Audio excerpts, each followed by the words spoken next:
Køkkenet er nu blevet monteret. Bordpladen her er blevet sat fast, og nu skal vi have monteret vores vask. Vi har valgt sådan en hvid keramisk vask, fordi vi synes, at det skal passe ind i sådan hele sommerhusstilen. Og den er fra et mærke, der hedder Lavabo. Den skulle have sådan en ekstra stærk overflade, sådan at hvis man kaster bestik og diverse ned i den, så bliver den ikke så nemt skrammet. Så det bliver spændende at se, om vi kan få den monteret rigtigt.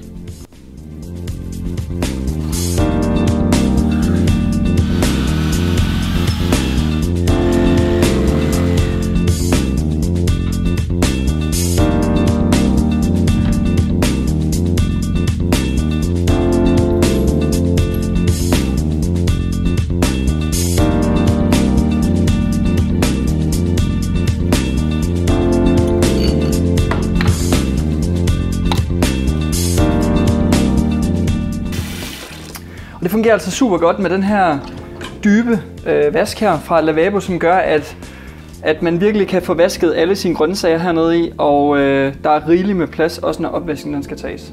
Armaturet her, det har jeg også selv installeret. Det er fra Burma og fungerer rigtig godt. Det har faktisk sådan en easy-funktion her, hvor den sparer på vandet, og man lige skal trykke lidt til, før den kommer over på fuld tryk. Så det er vi super tilfredse med. Vi synes, at resultatet er blevet rigtig godt og passer godt til køkkenet.